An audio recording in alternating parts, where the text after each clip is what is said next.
Folks, many times you hear discipline takes away freedom. Have you heard that? Yes, no. How many believe it's true? Not true at all. Folks, discipline actually gives you freedom. In fact, we need to find what is discipline. Folks, discipline is a track to run on. Many times people say, I want to be free. You take the train off the track, it is free, but where does it go?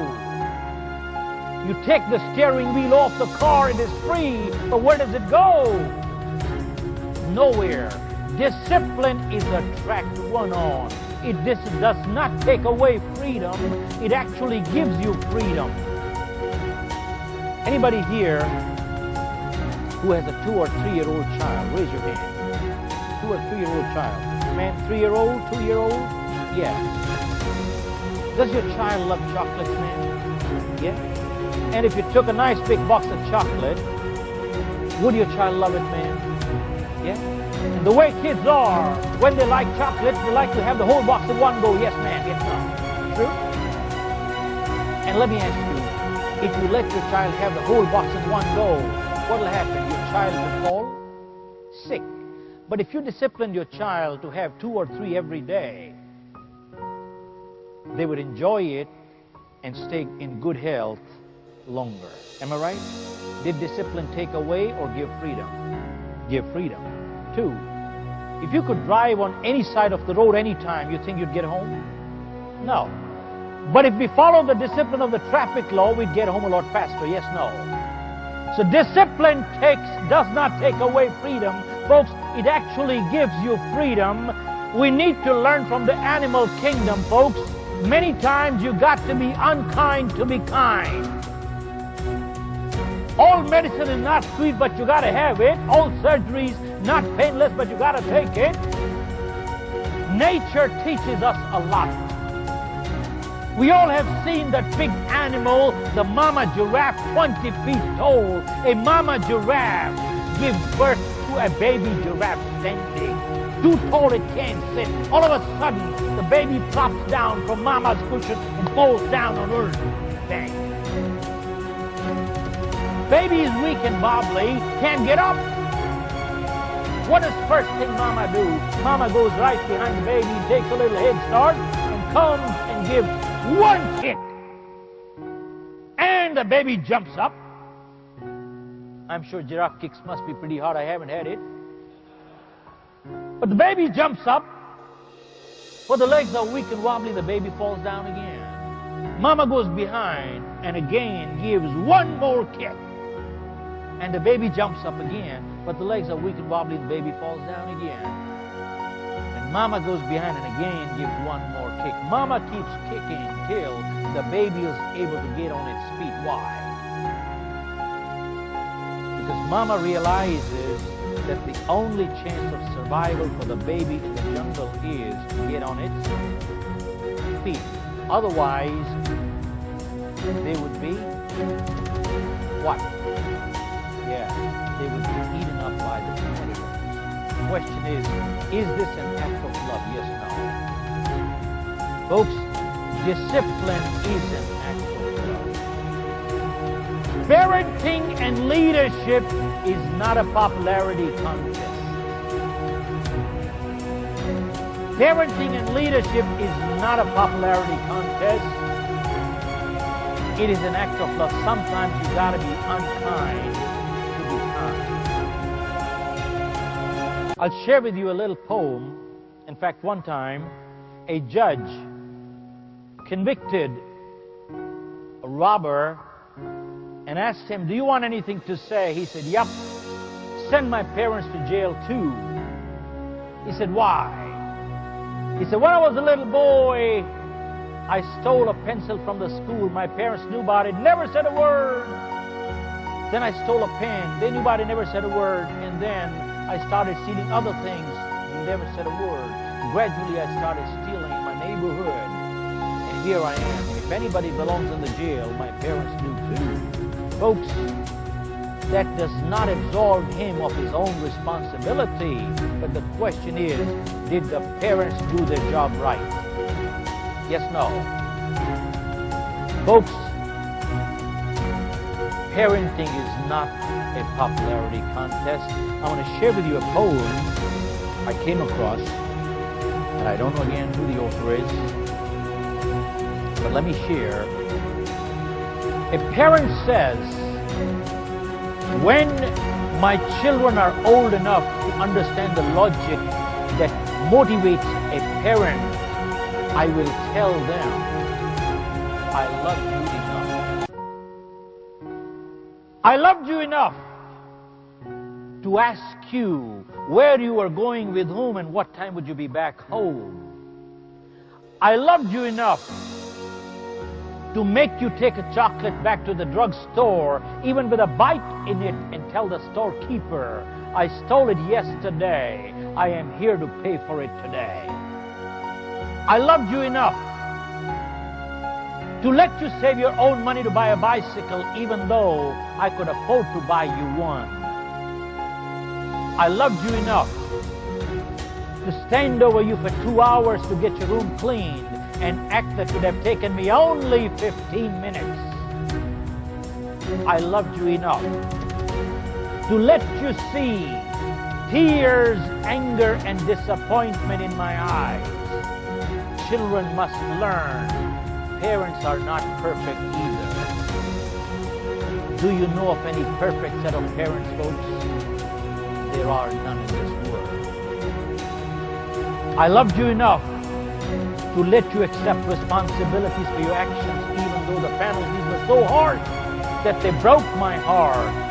But most of all, I loved you enough to say no. And I knew you would hate me for it, but those were the most difficult battles of all. I am glad I won them, because in the end, you won them too. Because in the end, you won them too. Folks, parenting is not a popularity contest at all. Sometimes you got to be unkind to be kind. Folks, going back a few years ago, I read an article in the United States, and it said, we people. You know what we people means? Not Mr. We. We people over 50, I am over 50. We are the no generation. You know what the no generation means? When we ask the parents, can I buy this? They said no. Can I go to the movies? No. Can I go to the restaurant? No. And when they said no, they meant no. And from the eyes you could tell, you better not ask again. Could you relate to that? Yes, no? Yeah. He says, we're the no generation. He says, our kids are the yes generation. Anytime they come and ask you, can I buy this? Of course. Can I go to the movie? Oh, yeah. Can I go to the restaurant? Of course. And if perchance you ever said no, they say, why? And now you explain the why. Then they again ask you why. You explain the second why, they again say why. And now the third why, and the fourth why, and the fifth why. Why does the sun come out of the east? I don't know why. That's the way it is. When you go to the doctor, he looks at your blood profile, and he says, you got malaria. You say, why? What do you mean, why? Because he's went through 30 years of medical school, because he knows more than you do. That's why. Folks, let me ask you a question. Does a 4-year-old have the same maturity level of a 40-year-old? Yes, no. You can explain all the why you want. Sometimes they don't understand, because I say so. Folks, I'll answer all the why you want, so long as the why comes out of inquisitiveness. That's fine. But sometimes people who have never learned to obey and never learned to command. People who have never learned to obey have never learned to command either. Folks, parenting is not a popularity contest. I see the time here. I could go on for 3 days, folks. no. Do you want me to go on a little bit more or stop here? Go on. Where's Richard? Richard has to cut short the lunch break, my friend. Folks, I'm just going to wind up quickly here. A couple of things I just want to share. Many times you hear people saying, I just don't have enough time. Time flies. Time comes and goes. Folks, it is flying right now. Time just comes and goes away. There's not enough time to do anything. Have you heard that? Yes, no? Yeah? Funny part is, how many believe it's true? Raise your hand. Raise your hand, folks. Time comes and goes away. Raise your hand. That's not true at all. Folks, time does not come and go away at all. Time is eternity. Time is standing still. We come and go away. We come and go away. You see, yesterday is history. Tomorrow is mystery. Today is a gift. That is why they call it a present. That is why they call it a... Someone asked a medical doctor, how did you pick your field? He said, going back 50 years, I used to live on a farm, and I was 10 years old, and I had a little brother, 6-year-old, who fell sick and sick real bad. And he said, we had a family friend who was a medical doctor, so our parents called him, and he stayed overnight because that was a crucial night. And all night the doctor kept struggling with the kid. And next day morning the doors opened, and the parents walked in, and they asked the doctor, is that kid going to live? And the doctor said, not only is your kid going to live, but he's going to live a good life. And he said, the moment the doctor finished the last word, I saw a smile of relief come on my parents' faces. And he said, I was 10 years old.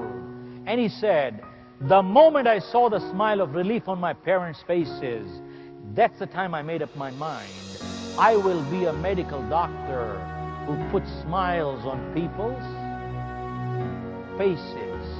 Folks, when you go into a profession with service in mind, money comes so fast you can't even count.